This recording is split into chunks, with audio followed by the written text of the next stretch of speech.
Good morning and welcome to episode 1639 of Hard Factor. It is Monday, February 3rd, 2025. The Groundhog said there would be 6 more weeks of winter, in case you missed that over the weekend. So, what a little shit. You can thank Punxsutawney Phil if it's cold this morning. Okay. Yeah. Well, I mean, I saw a couple tweets related to Groundhog's Day. One, like Peta was talking about. They want to make it into a cake. It was the governor of Pennsylvania. Said come and take it, which I thought was great about Peta suggesting you don't use the. Well, it's the most well-treated rat in the world. I don't understand why Peta's upset. This thing lives like a king, Punxsutawney Phil. Yeah, what other? They just have a different perspective of what ethical treatment of animals is. I guess they don't. They're like cakes. They're purists. They're purists. They want to make it a cake. The people of Punxsutawney want to feed Phil a cake. So it's Peta, just let him have fun with the fucking groundhog. Punxsutawney Phil's not going to get treated any better than he does now with all the adulation and just, where is he going to go that's better than where First he is you now? buy an entire nation. Okay. I mean, Will, you're what's called a practicalist, right? That's what, so your perspective is practical. That groundhog is living a good life. PETA, they're purists. They don't think anyone should be, used touching an animal. You shouldn't touch an animal. You shouldn't interact with an animal. Well, how do they feel about indoor versus outdoor cats? You shouldn't feed it something nice, Do they think that cats should be outdoor or indoor? Do they? I don't know. What's the ruling on that?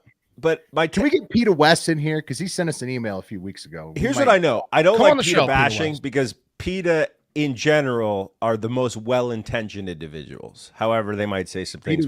Come on. We love animals here, and we want PETA to do good for animals. I don't know that they necessarily always focus on the right things. Right. It's more of a strategy thing. That's been the main gripe. Okay. Thank you for cheating on the news with us. 80% accuracy guaranteed. Patreon.com/hard factor if you need more hard factor. Today, I've got some stories on a Monday to lift up your Monday. Because I feel like Fridays get too much of that love. Fridays are kind of when people save the good shit. And so, no, I'm going to flip the script today. Good shit on a Monday. Hell yeah. I love some good shit on a Monday. Yeah. Well, I mean, that's when you really need it, right? I mean, we'll get into it. What's Mark, the good news? Peta's going to apologize to everyone for being losers. Absolutely. They're not losers. They're just nothing about they're PETA. Principled. Okay. Nothing about PETA in the good news That's section. Nothing about PETA in the good news section. That's okay. All right. What are we doing as animal lovers to help animals? Not much. So let's. I fostered a shitload of cats in the past. But all of my animals are animals. I've my wife probably 12 times a year waits and calls someone whose fucking dog is lost, and she's just sitting. I understand that you walkie likey talkie. I understand you walkie likey talkie. I've done a ton for animals. Yeah, it's the net. It's a net positive from PETA. Okay.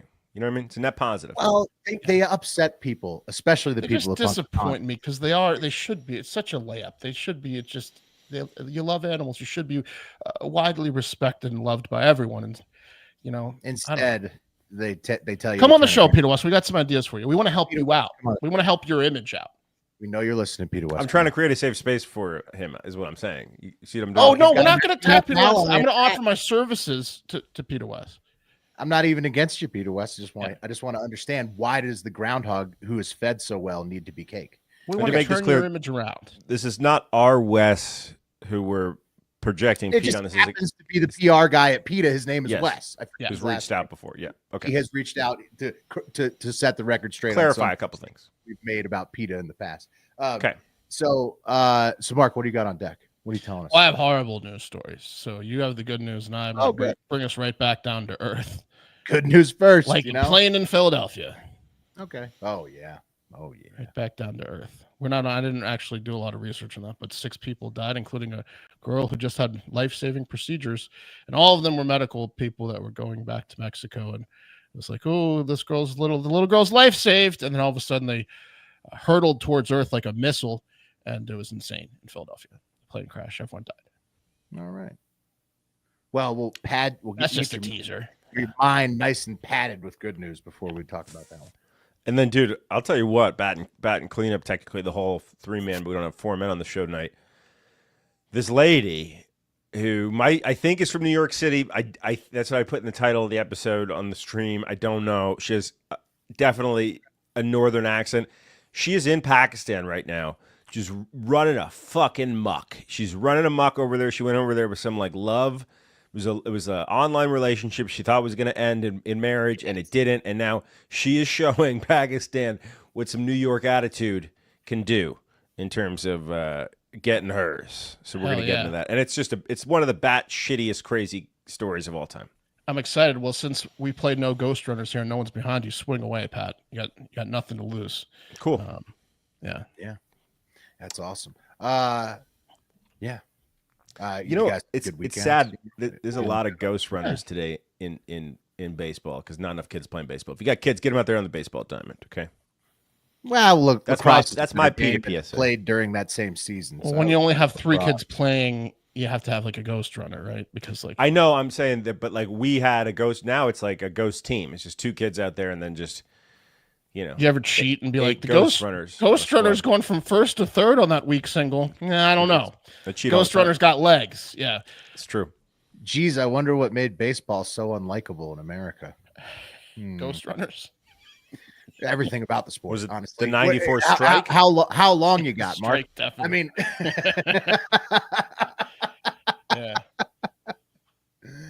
yeah. Okay. Happy Friday. Feel good Friday. These are redundant terms if you think about it. Okay, you already feel great on a Friday because it's fucking Friday. That's the point. You're about to go to the weekend. You're gonna have a good week. It's Friday. You feel good. You don't need to be told happy Friday. You are happy because it is Friday. What we need is some energy and juice on Mondays when you're either hungover or recovering from facilitating endless childhood activities for most working age adults. Right. So this is a tactic you're pulling, kind of like how we created First Friday for Thursday. We're trying to trick ourselves into being happy here. Exactly. That's why I've got Magnanimous Monday today.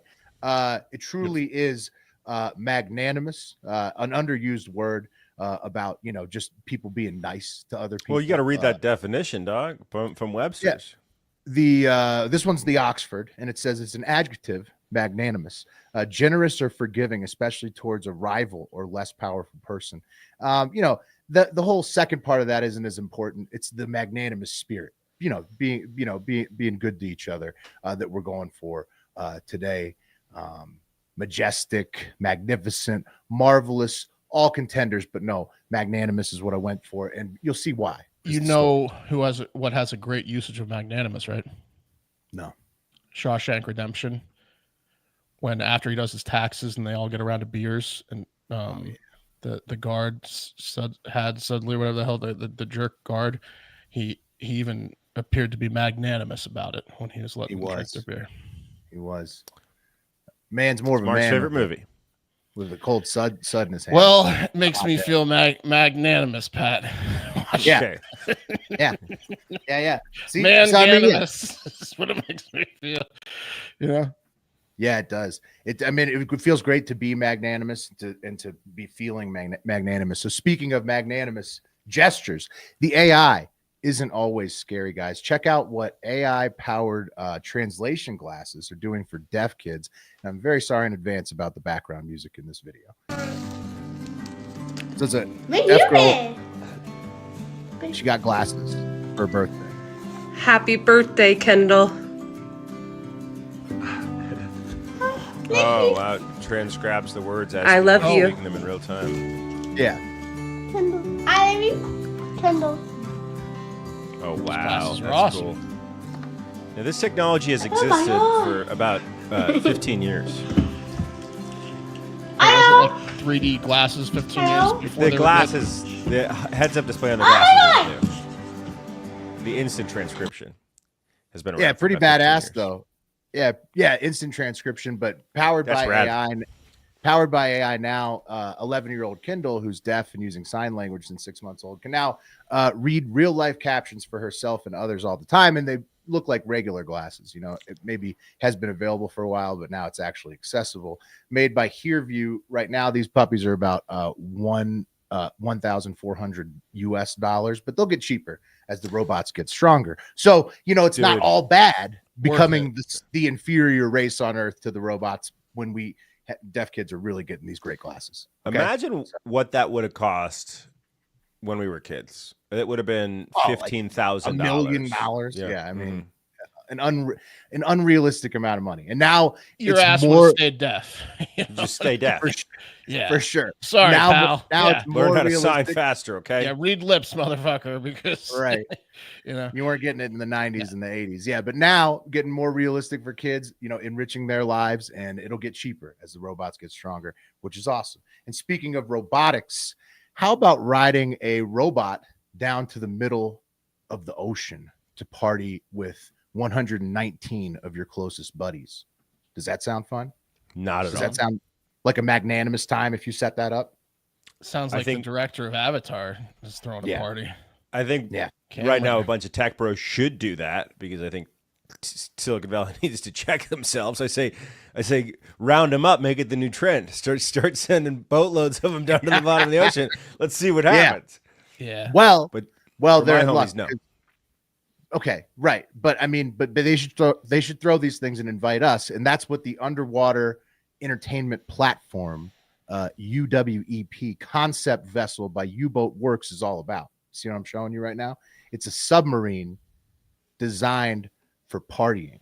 Okay, they want 120 people to be able to party underwater, surrounded by 15-foot windows on all sides for at least 24 hours in a row. It's got a restaurant, casino, and the top deck is also a party spot when you're on the surface. The Dutch company has been making 1 to 7 person research and party vessels underwater. U-Boat Works, obviously. 1 to 7, and they're jumping to 120. Yeah, exactly. But they want it. They're thinking big because this is their next step. They've been doing it, Mark, since 2005. This is not some nobody company. U-Boat Works has made over 50 successful submarines that are in the ocean today, and they're trying to expand. This is the 2025 vision, the underwater entertainment platform. Got to ask a very important question. Very important question. Because you can call both of the things that I'm going to reference a sub, but it's the second part of the word that's really important. Is it a marine or immersible? Is it a submarine or a submersible? U-boat, which I question the use of U-boat. So U-boat from the German U-boat was a submarine. By the way, submarine. Chicago's Museum of Science and Industry, dude, they have a U-boat in their fucking basement. It is insane. What makes it marine versus submersible, Pat? Like the little the one that imploded, the little periscope, the one that imploded, the ones that kill you are submersibles. No, this is a full blown submarine. It can go like deep, and you can party for up to 24 hours inside. Cool. Yeah. Yeah. No, it's just badass. Yeah. One of them is controlled with an Xbox controller. Okay. The other requires a nuclear engineer. No, this is you need a pilot for this thing. You typically aren't driving the U-Boat Works yourself with 120 drunk with 120 friends. You invite me to the submarine submersible party, and my wife and I are laughing at you behind your back. We are hanging that on the refrigerator. We are laughing at you. We are considering not being friends with you anymore. I'm going. I'm going and having a magnanimous time because that's going to be fun. Worst place to get diarrhea potentially. Yeah. Yeah, but they have nice facilities on this thing. We're saying, wow, a lot of our friends are going to die, is what we're saying. And we'll see the date. On that date, a lot of people we know are going to die. We're not going. You guys will just miss out on a great party. Yeah. Unless they're private cabins. If it's a public bathroom, it's going to be limited bathroom space. And if you have diarrhea down there, it's going to be real embarrassing. I'm going to throw a land party at the same date and time. Yep. True. But also you could always just you're going to get so hammered on the U-boat, you're going to be like, nothing that happens underwater counts, and then everybody's going to start shitting their pants. Nothing that happens underwater counts. While you're letting a Rhea rip. It's a great shirt. It's going to happen on that boat. Are you kidding? You think it's not going to get crazy? All right. More magnanimous technology. A USD, University of San Diego, I think, professor created a 500 square foot, what he's calling the Polyhouse, a fire-resistant home inside his La Jolla backyard. It's an innovative looking motherfucker. Yeah, exactly. Stephen King of San Diego created this like fireproof like octagon house that's like coated in steel outside so that it wouldn't burn. And he's basically saying like, now everybody in Southern California should use my exact design because look how fireproof. Yeah. And, I mean, that's good. He's trying to help. He's also trying to make a ton of money, you know? Yeah. The thing is, so that's the big thing that a lot of the analysts were saying that have happened in other places in California that have burned down is that's when you want regulation to come in and be like, all right, guys, you really have to use this certain type of materials that do exist. But then at the same point, everyone's like, well, I need a house and I need that house as cheaply and as quickly as possible. It's really hard to get, houses made from totally fire resistant material. It didn't look that affordable. And it also looked like a fucking one of those weird ass cabin houses that's all like an octagonal and you bump your head when you get up in the middle of the night to take a it was the dumbest looking fucking house. The house from Heretic. That house. Yeah. Wasn't there a lot of wood in there too? He used as Pat's saying this like fire retardant wood. Fire retardant wood. Will stop. Right. Yeah. I think he's retardant. No. Well, he made the cut because he's trying to be magnanimous, despite the fact he's trying to also cash in on the fires. Speaking of houses, someone bought a $50 painting at a Minnesota garage sale a few years back that was praised recently in France. Turned out it was a $15 million Vincent van Gogh original from 1889 of a fisherman smoking his pipe. This is why Wes isn't here. He read this story and he went off the deep end.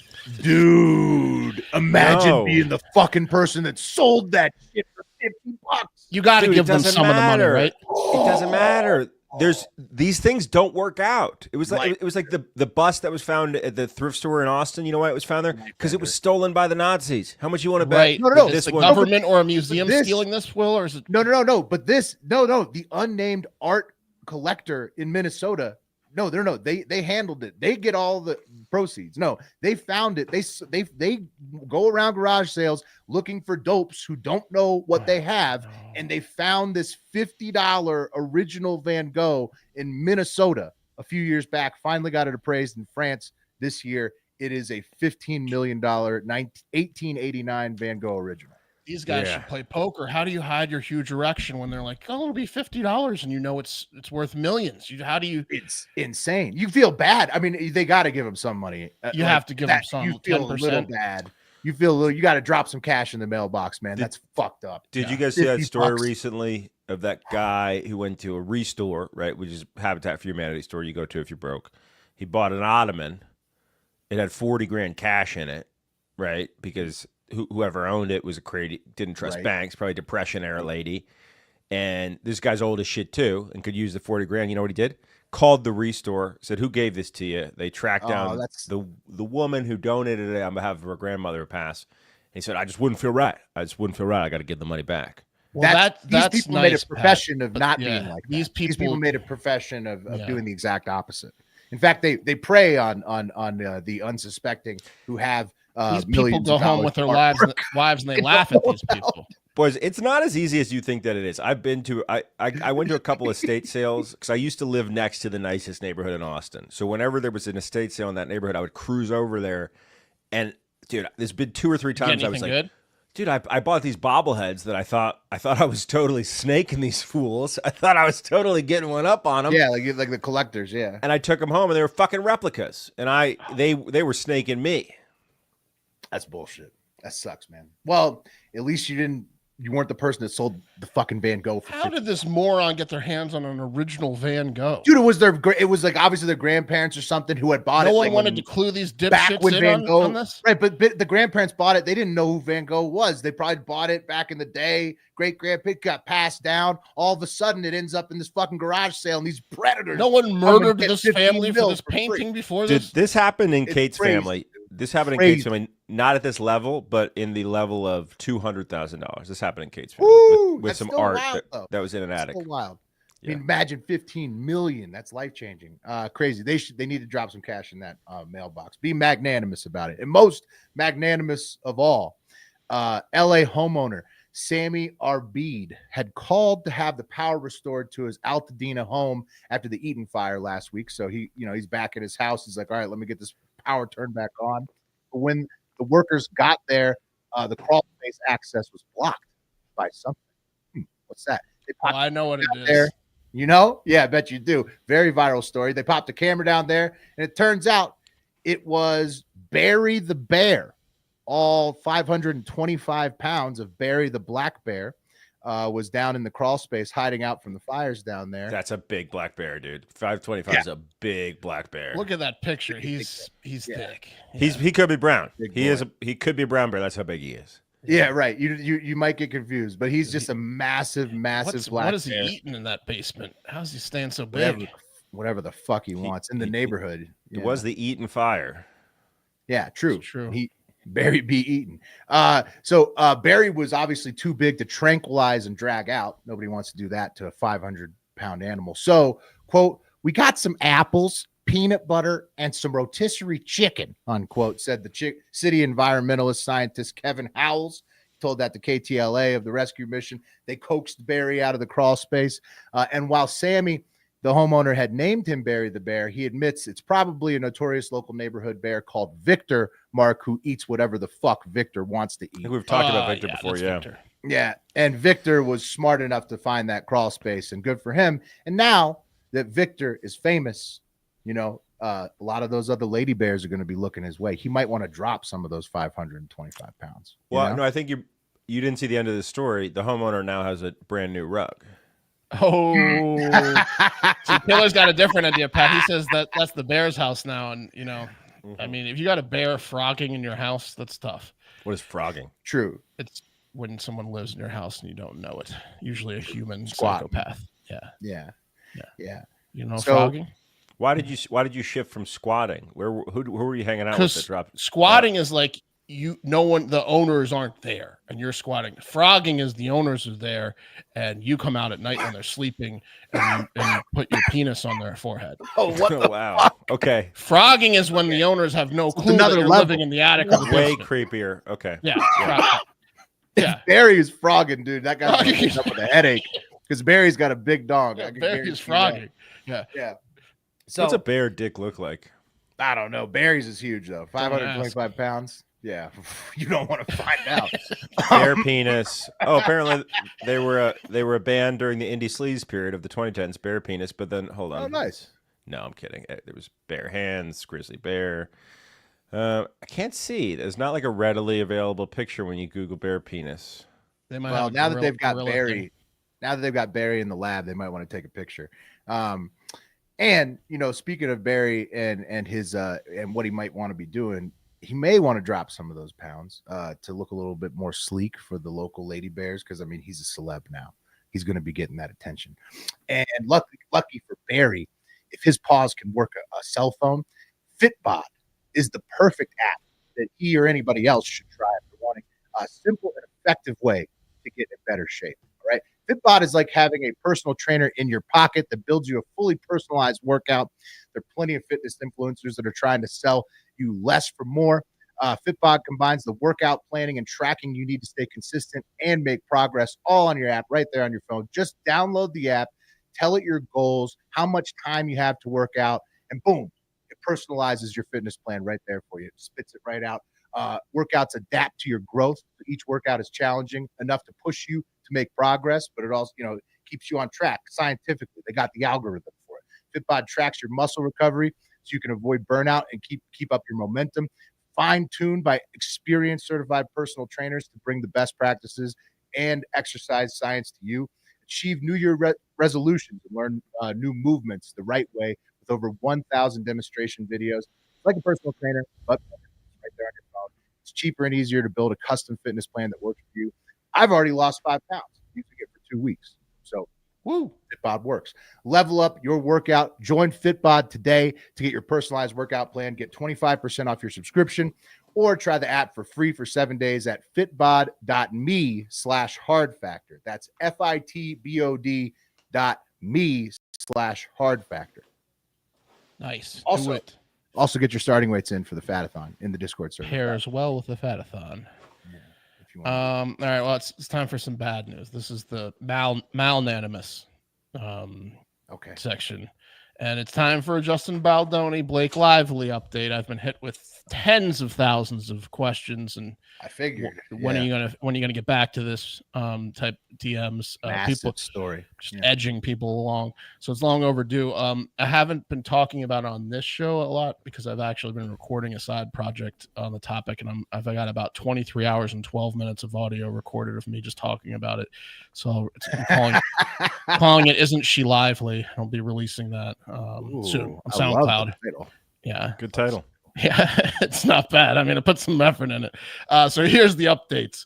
Baldoni has released a lot of behind the scenes footage of him and Blake Lively like flirting, like during scenes that like they were picking up the audio, but they weren't like it wasn't audio for the actual movie. So he's like, "Oh, I'm the creep. Listen to the shit she's saying to me when when I'm releasing all these cherry picked things." So it's like a lot of footage like that. He also has been releasing specific text messages and voicemails that the two exchanged, like talking about like 2 a.m., 3 a.m. type flirty back and forth text message exchanges. And he's really coming after Blake Lively and Ryan Reynolds, calling them both fucking hypocrites and saying that she was all over him. Basically, like, for example, he released this text from Blake Lively saying, "Let me know what you prefer, smiley face. If you knew me in person longer, you'd have a sense of how flirty and yummy the ball busting would play. It's my love language.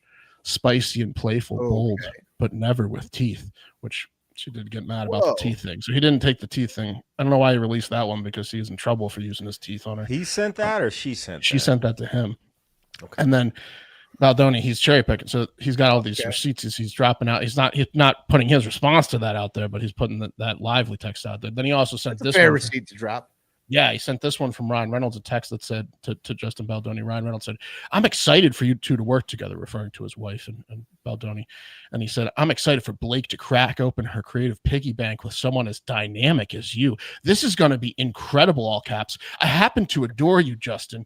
Just a weird text to write about another man, especially one that's about to rub his giant schnoz and other orifices all over your wife. Because if the curtain matches the drape with that beak, he's got a big dong, and then he's going to be rubbing on her too. So I don't know if I'd be writing all that to Big Dong Baldoni right before they're doing a romance rom-com, but solid points. Yeah. Whatever.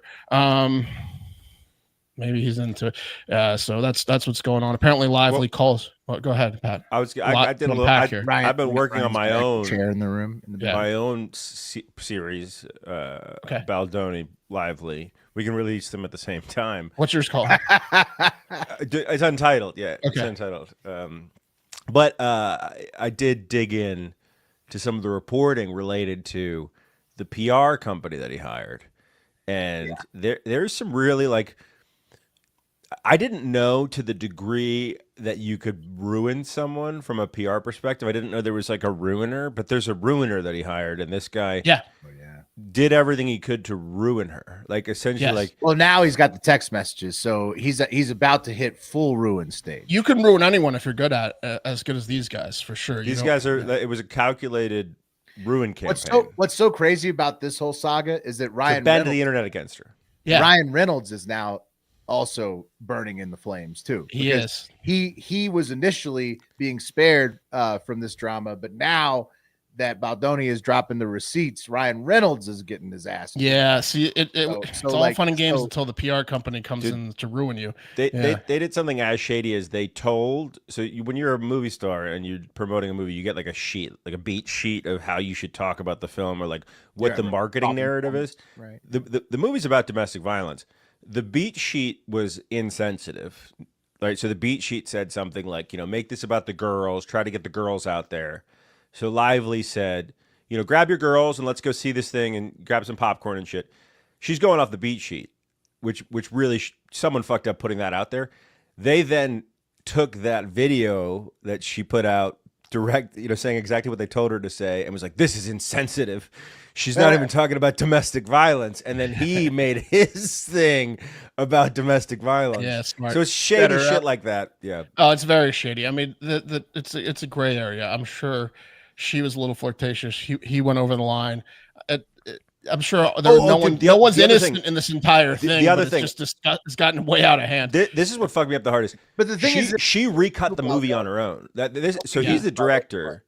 She recut the movie on her, and she did her own cut of the movie. That was in like her rider or something, which is insane. She sounds like she's difficult to work with, and he's a bit handsy, is what it sounds. And then the studio went with her cut of the movie, which is like essentially you're slapping him in the face as a director. It's the most uncouth thing you could do to a director. Was like, all right, well, I'm going to do my own cut, and she clipped this nuts. The studio's caught in the middle. They're probably just trying to keep Reynolds and her happy. But now with public opinion, that shit might change too, because I mean, nobody knew who Baldoni was. Now all they know is that he's this dude who's pointing out that Ryan Reynolds and his wife are kind of shitty. And so that's really what it boils down to, is that nobody really knew who Justin Baldoni was. Now they do, but they know him for ruining their image. They went to a big like grand opening for the movie, and again, it's like he's the director and one of the two stars, and she didn't want to see him. Lively didn't want to see him. So like it was a big red carpet thing. I want to see him. His family shows up and they're like, "Oh, we have a spot for you." So he's got his like dad, his mom, his friends, and they took him to the basement of the venue, and they had to spend the whole night in the basement when everyone else was upstairs partying. It's funny. Anyways, apparently Ryan Reynolds calls Blake Lively calls Ryan Reynolds her dragon. Quote, I don't know what the hell that means. But, him and Taylor Swift. She said, "I have dragons, much like Khaleesi in Game of Thrones." She's a vapid, self-absorbed actor. She's an actor. That's what they are. That is a strange way to refer to your husband. Yeah, they probably should have done none of this. Any of them should have probably just left it alone and not work together again. None of us would have known how fucking weird Lively and Reynolds are if this hadn't happened. And so they stepped in shit. To be honest with you, their hubris, their pride made them not see how fucking vulnerable they were. And they stepped in a big pile of dog shit. And did he rub giant nose from ear to ear and sniff her a little bit too much? And probably his bulge was poking her a few times? Absolutely. Is that appropriate? No. Did he rape her? Clearly not. And maybe just move on and never work with the guy again. Right. They're idiots. Ryan Reynolds and Blake Lively are idiots. And they found out the hard way. Well, Baldoni's also an idiot. Everyone involved is an idiot. He's the one who ends up on top in this triple idiot scenario. The two of them, it was an unforced error. They decided to go for it. It blew up in their fucking faces. Yeah, it's silly. We'll get, when the SoundCloud drops, I'll let you guys know. In other news, a Brazilian OnlyFans model fell to her death while filming a threesome on a hotel balcony this past week. What? Did you hear me? Yeah, it's crazy, right? I mean, I love balcony porn is one of my top searches. Were they just so into it that it sounds like they're pretty into it. Well, 27-year-old Ana Beatriz Pereira Alves, who goes by Ana Polly, got fucked to death this past week. Police have yet to determine if any foul play was involved or this was an accidental fucking off of a balcony. Yeah, not good. To make matters worse, the two guys are giving conflicting information to the cops. Like, I think one guy's saying he fucked her off the balcony, and the other guy's saying, "Oh no, he fucked her off the balcony." Right.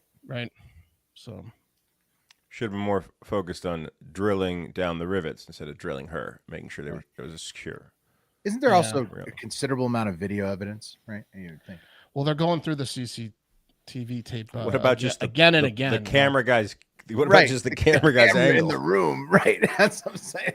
We don't know if they were filming yet. It might have been a dry run, or it wasn't a dry run. Unfortunately, it doesn't sound like these guys knew her very well or care about her. And you got to be careful when having an intense threesome on a hotel balcony. You need to make sure everyone's on the same page and has your best interest at heart.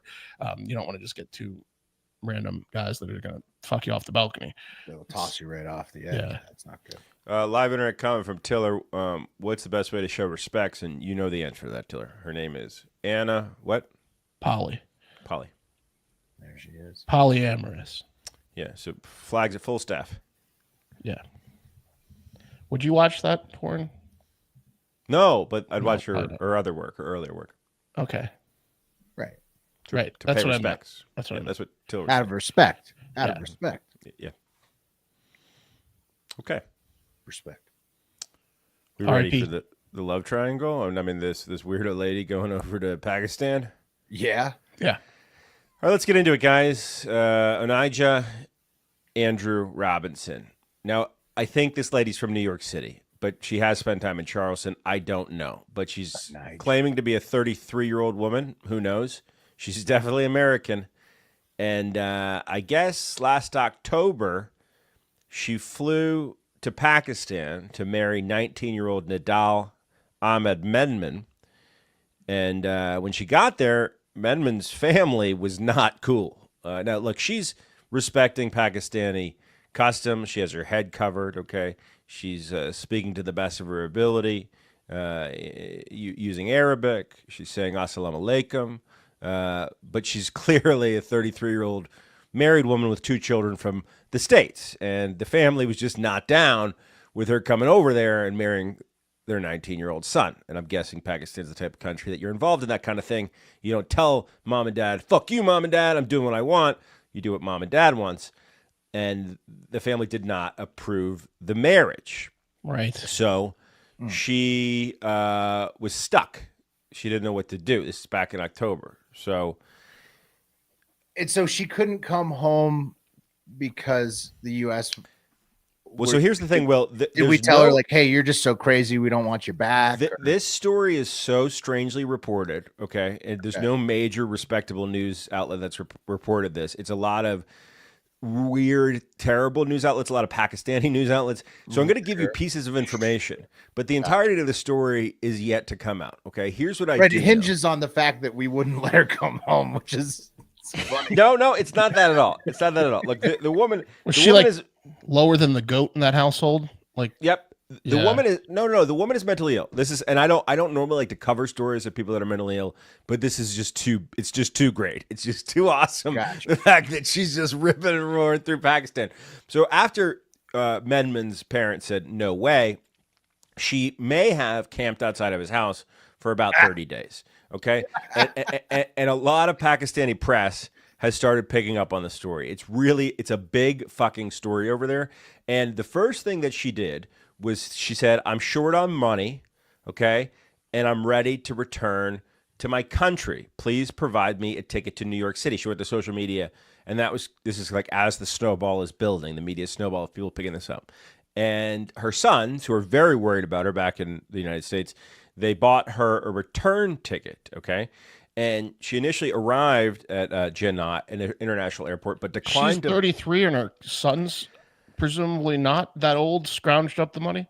Her sons are she probably had kids early, and I don't think she's 33. She's claiming to be 33. Okay. She looks to be about 43. Right. Anyway, I guess so her family back home bought her a ticket. She got to the airport and refused to leave, okay? And, classic. And that's when... Not without her man. This first video that I saw on social media where and look, again, I'm going to give you pieces of information. I don't know the whole story, but she's demanding dollars. She was from the press conference. I'm not talking unless y'all giving me land and 2,000 or more every week. You hear me? Okay. Yeah. Okay, so yeah, she's not talking unless they give her land and cash. So at a certain point, she said, "Wait a minute, fuck this! I need to be compensated for this bullshit." And I will say this, guys.